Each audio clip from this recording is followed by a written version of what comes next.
Hello everyone, how are you all? I hope you all are well. So welcome back. Today we are going to discuss a very important topic, that is electrochemistry. So let's start with our topic. Now when it comes to electrochemistry, what is the meaning of that? Basically electrochemistry is a phenomena where electrochemical process takes place.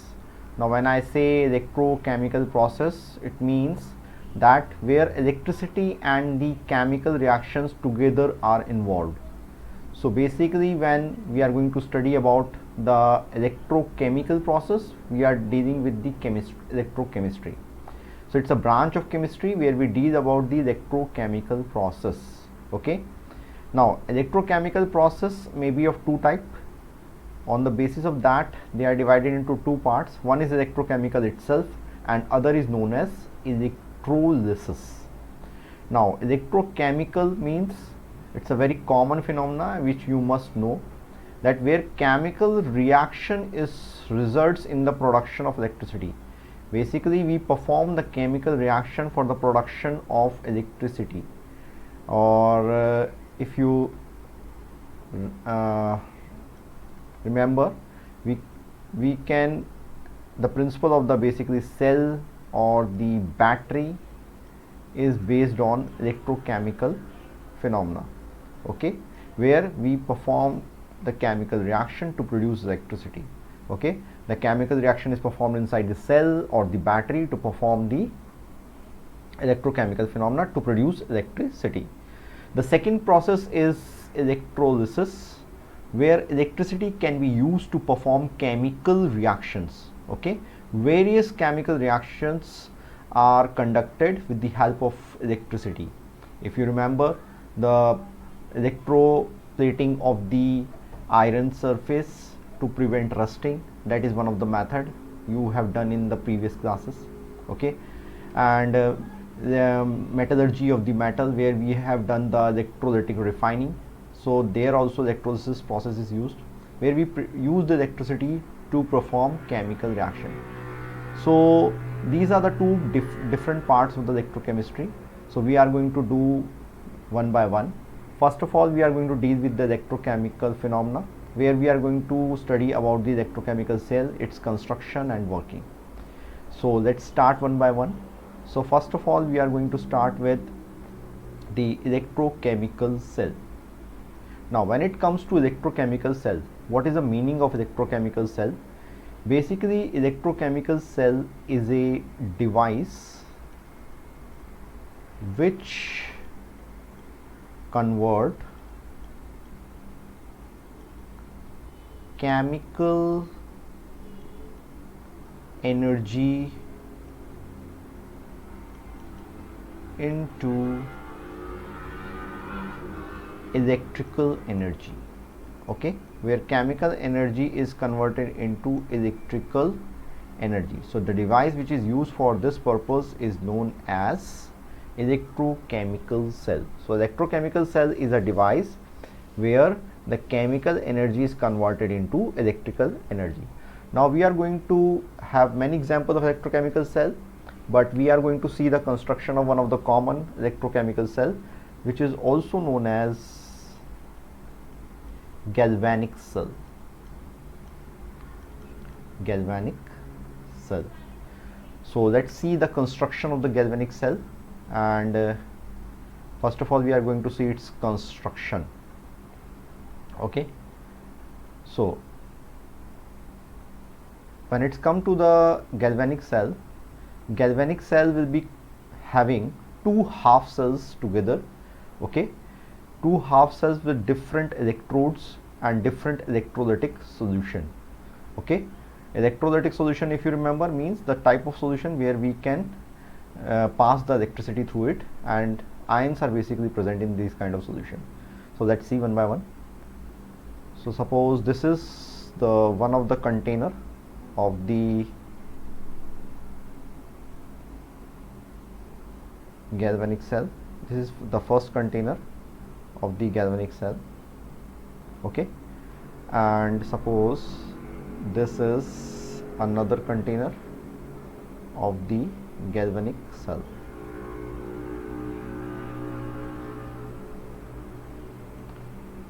Now in these two containers, basically the two things are going to be present.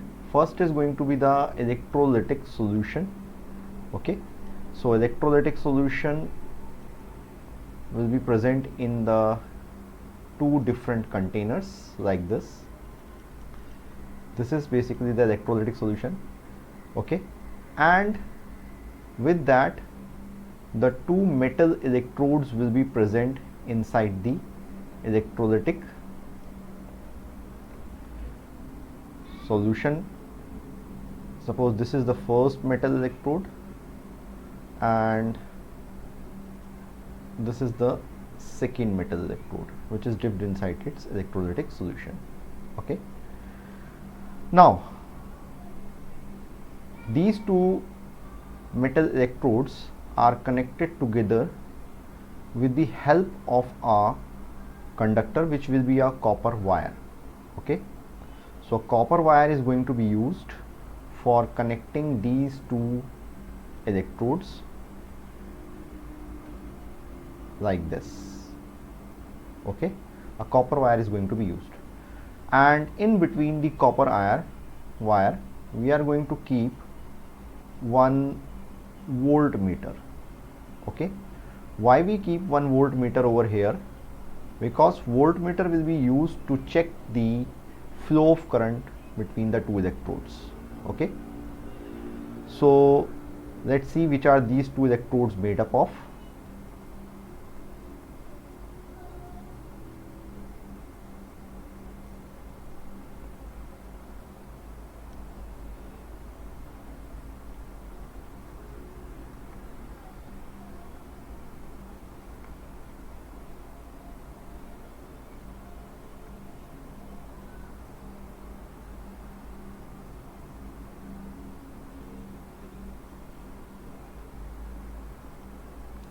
Now this metal electrode is basically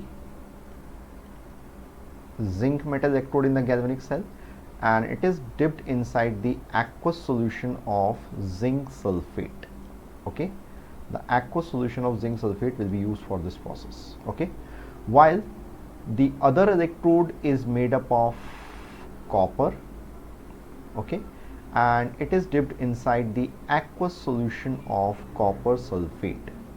Okay, so the aqueous solution of the copper sulfate will be used for this process. Then zinc electrode will be our negatively charged electrode, while the copper electrode will be our positively charged electrode. Now the negative charged electrode here will be acting as anode, while the positively charged electrode will be acting as cathode. Okay, now what are anode and cathode?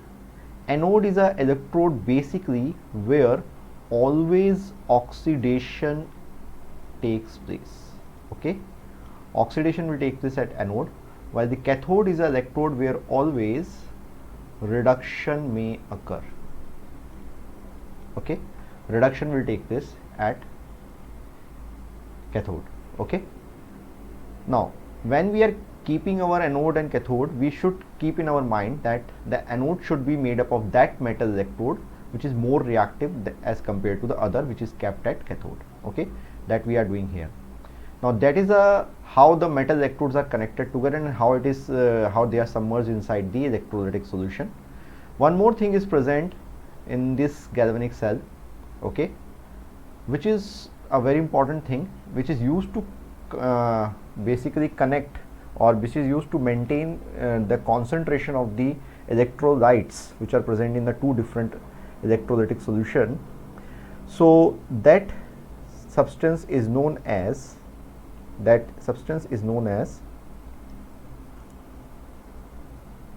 a U-shaped tube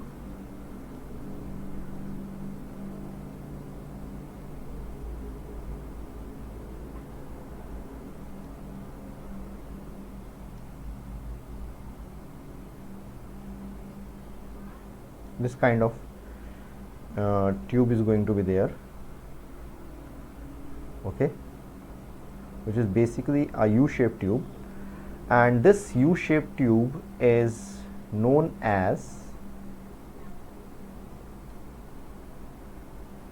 salt bridge. Salt bridge. Salt bridge, as the name is suggesting, it is used to connect the two electrolytes present in two different solutions. So basically two different electrodes which are present. Basically it is connecting the two half cells electrolytes. So this salt bridge also contains something. It also contains some electrolytic solution inside it, which contain positive ions as well as negative ions, that is cations and anions are present over it. Okay, that is basically going to be the cation or anion, that is cations and anions are going to be present inside the solution, which helps to maintain the concentration of the positive ions and negative ions, that is anions and cations, in the two electrolytes also during the process. Okay, so that is the basic basic construction of the galvanic cell. Okay, so again I am repeating. So it consists of two electrodes which are dipped in two different electrolytic solution. Okay, one electrode is zinc, made up of zinc, dipped inside the aqueous zinc sulfate solution, while other electrode is copper, dipped inside the aqueous solution of copper sulfate. Here zinc electrode will be acting as a anode, which is basically acting as a negative terminal of the battery cell. Here the oxidation will occur, while the cathode will be acting as a positive terminal, and will be here the reduction is going to take place, and copper will be acting as cathode over here. The two electrolytes, that is electrolytic solutions, are connected together with the help of the U-shaped tube known as salt bridge, which helps in maintaining the concentration of the ions in the two solutions. So that is the construction of the simple galvanic cell. Now how it works, that we are going to see. So let's see how it works. So basically the cell reaction used to take place, as you know that galvanic cell is a kind of a cell which is used to produce electricity with the help of chemical reaction. So what is going to happen at anode? First of all, we are going to discuss at anode what is going to happen. Now at anode, you know that always oxidation occur, and zinc electrode is present over here. So it means the oxidation of the zinc metal electrode will take place. So zinc metal electrode will be getting oxidized, and how it is going to get oxidized? After losing electron only. So zinc, after losing electron, turns into zinc ion. Okay, and when it turns to zinc ion, it will lose two electrons like this. We can represent. When zinc is getting oxidized, it is in solid state, but when it turns into zinc ions will be moving into the solution. Okay, aqueous zinc sulfate solution we are having, so it is going to move inside it. So aqueous zinc sulfate solution will be having the zinc ion present in it.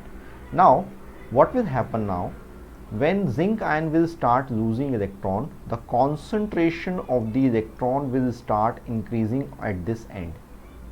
Okay, so when the concentration of the electron will be start increasing at this end, then it will start creating some kind of a electric potential or electrode potential, okay, between the two electrodes, which is also known as potential difference.